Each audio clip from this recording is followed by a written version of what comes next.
Hello class, this is Mr. Biddle and welcome to another digital input. Today we're going to be talking about the first civilizations of ancient Greece. We're going to begin by talking about the unique geography of Greece. Then we're going to talk about some of the earliest people to actually settle and really go from surviving to thriving, like the Minoans and the Mycenaeans. Let's first talk about the unique geography of ancient Greece. For those who didn't know, Greece is located in southern Europe. The country is actually a peninsula, surrounded by water on three sides. To the east, the Aegean Sea. To the west, the Adriatic. And in the south, the massive Mediterranean Sea. Greece also includes hundreds of islands that are spread throughout these aforementioned seas. The mainland of Greece itself is quite inhospitable, steep rocky mountains with very little flat land for farming. And did I mention there were no major rivers either? Indeed, the people of Greece had to be quite industrious and resilient to go from surviving to thriving. So what about the first settlements? Actually, the first individuals to inhabit this difficult area were from the east. Historians believe that they migrated from Asia Minor nearly 8,000 years ago. As you can see from this image, the landscape of Greece was very mountainous. Ancient Greeks were very isolated from one another and migrated by foot over very harsh terrain. Unfortunately, doing so was very difficult. Thus, traveling by boat was much more practical. Not surprising, the Greeks became fantastic sailors and were often called the Sea Peoples. But the seas that surrounded Greece were very difficult to navigate. Actually, seafaring travelers were often robbed by pirates or dishonest sailors. All things being considered, the greatest danger was really the sea itself. High winds and sudden storms forced ships off course or smashing them into rocky shorelines. It's not really surprising that the Greeks had tremendous respect for their waters. Captains would only sail during daylight hours. Many would even make sacrifices to Poseidon, the god of the sea, to help calm the waters on their journey. Now, besides travel, boats were also used for trade. Greek sea merchants would trade olive oil, pottery, and wine using large merchant ships, pictured here. Now, these ships traveled roughly 3 to 5 miles per hour, not that fast. Indeed, they weren't really meant for speed. These ships were built for safety. Now, sometimes these trade ships would take nearly 2 months, 2 whole months, to reach their destination. Greeks did not really have compasses or maps to guide them either. They really relied on the stars and staying really close to the shoreline to get to their destination.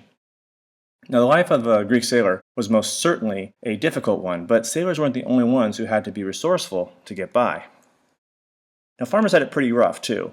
Growing crops on such mountainous land was anything but easy. Even the flat lands and plains were covered with rocks and dry land. And yes, there were no major rivers to help irrigate crops. So how did ancient Greeks get by? Well, they constructed large stone wells, called cisterns, pictured here, that would collect rainwater in the winter. Farmers also learned how to build earthen steps on hills to create more flat land for planting crops. They also planted crops that could grow with little water. So they would often plant grapes or olive trees, like these. Now, most people know that Greece is renowned for their olive oil, but did you know it actually takes nearly 30 years for an olive tree to produce edible olives? And grapevines also take a long time to mature. Some vines can grow to be nearly 120 years old. Now, as you can see, from the hardy sailors to the resourceful farmers, the first people of ancient Greece knew how to survive in very difficult conditions. But where did the first thriving civilizations begin? Well, nearly 8,000 years ago, seafaring people from Asia Minor, as we discussed earlier, also settled on the island of Crete, south of mainland Greece, pictured here on the map. For several thousand years, they lived peacefully, developing a unique culture with sophisticated skills. Most notably, the Minoans are most famous for their palace of Knossos. Now, archaeologists estimate that the population of the Minoan Civilization reached nearly 100,000 people at its height between 2000 and 1450 BCE.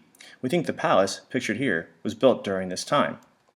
Now, not much remains of the palace today. However, historians believe the palace of Knossos covered nearly 6 acres and had hundreds and hundreds of rooms.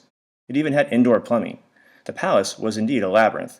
There were even stories written about it. One such story involves a monster that lived within the palace known as the Minotaur, half man, half bull.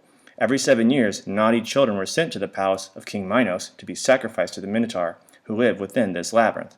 Folktales aside, the Minoan civilization was very peaceful and prospered for thousands of years. Now, there were 2 major factors that contributed to the prosperity of the Minoan civilization. First was the abundance of farmable land, and second was the calm waters that surrounded the island itself. The calm waters of the Mediterranean Sea allowed fishermen to thrive.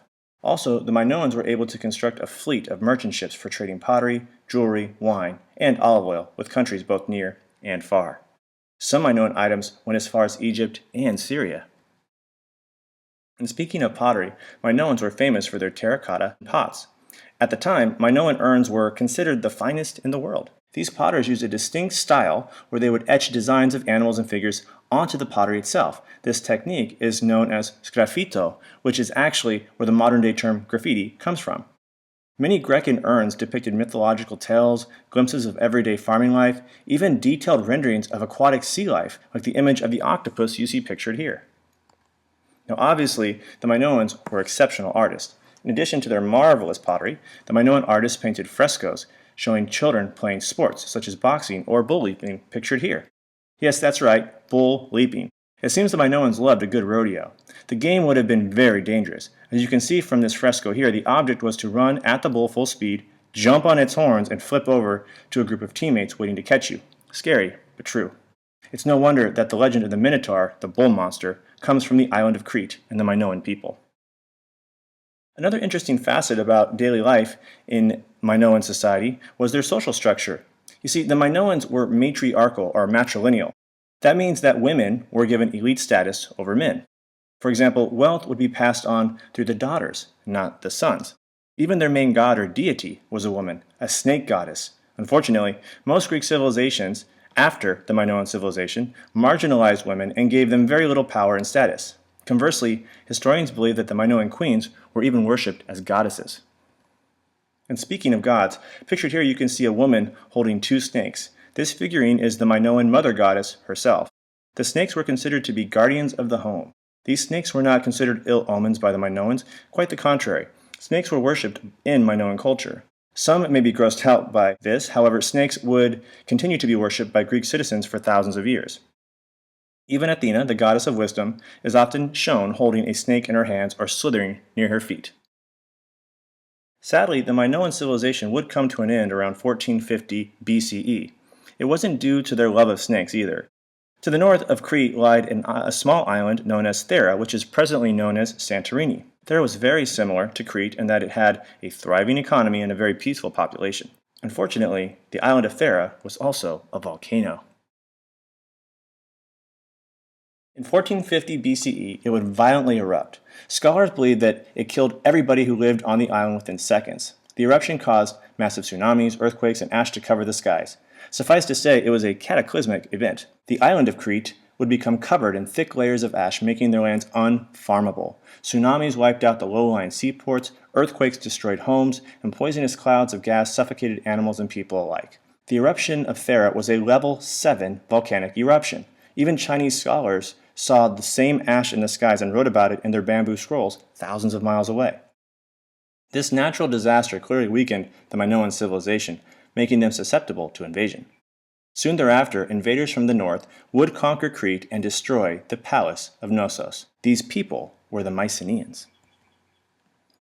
So who were the Mycenaeans and where did they come from? Let's start with where they came from. As you can see on the map, the Mycenaeans were from mainland Greece on the Peloponnesus Peninsula. Unlike the Minoans, the people of Mycenae had very little farmland and natural resources. They also possessed a culture that was far less developed than the Minoans. However, they were quick to borrow ideas from others. Consequently, they did show exceptional talent and craftsmanship when it came to constructing weapons. Indeed, the Mycenaeans were outstanding metalworkers because Mycenaean society revolved around invasion, conquest, and all things war-related. Their lack of resources forced them to acquire goods through violent means. Even their government system was designed to give power to the men who fought. Thus, many historians contend that the Mycenaean people ruled their lands using a warrior aristocracy. Simply put, the warriors were considered nobility, and the nobility had the power to make decisions. Thus, the warriors had all the power. Now, there is ample evidence that proves that the warriors were given tremendous respect, such as the treasure of Atreus, pictured here. Now, the treasury isn't a bank. It's actually a burial ground for Mycenaean warriors and kings. This beehive tomb contained the remains of several warriors buried in lavish clothing and golden armor. Now, even their faces were covered with solid gold burial masks. The mask pictured here is often referred to as the Mask of Agamemnon. However, it's very unlikely that this once belonged to the fictional king from Homer's epic, the Iliad. Consequently, many scholars believe that the story of the Iliad and the Odyssey pays homage to the Mycenaean warriors who once ruled ancient Greece thousands of years ago. Sadly, the reign of the Mycenaean warriors was short-lived. Why? Well, because the warrior culture was so deeply embedded into the fabric of Mycenae, the leaders of the civilization began to fight amongst themselves. Colonies erupted into civil war, which left them weakened and once again susceptible to invasion from abroad. And this is exactly what happened. So who invaded them? Well, as you can probably tell from the slideshow, the Dorians would conquer the majority of the Peloponnesus Peninsula. Now, the Dorians were an uncivilized people made up of mostly farmers. Under Dorian rule, Greece would enter a dark age, a period when language and culture pretty much lay dormant.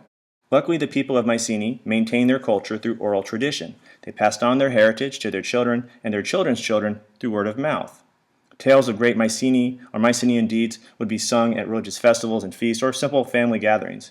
Eventually, the Dorians would lose their hold on the mainland of Greece, and another group of people, known as the Ionians, would migrate and spread their culture around 800 BCE. Now, the Ionians would bring a boost of culture with them, namely their language and their alphabet.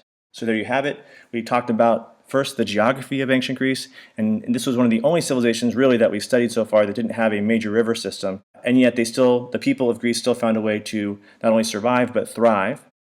Then we talked about the Minoan people, a very peaceful matriarchal society who had a very rich culture. Unfortunately, a volcanic eruption and those pesky Mycenaeans from north would cause their downfall. And finally, we talked about the Mycenaeans, the warrior people from the Peloponnesus Peninsula, and how they ruled Greece using this warrior aristocracy. Even though they weren't quite as culturally advanced as the Minoans, they still had a very unique society, and their civilization was quite short-lived, but they left a major imprint on Greece. So there you have it, class. Thanks for watching. This is Mr. Biddle, and until next time.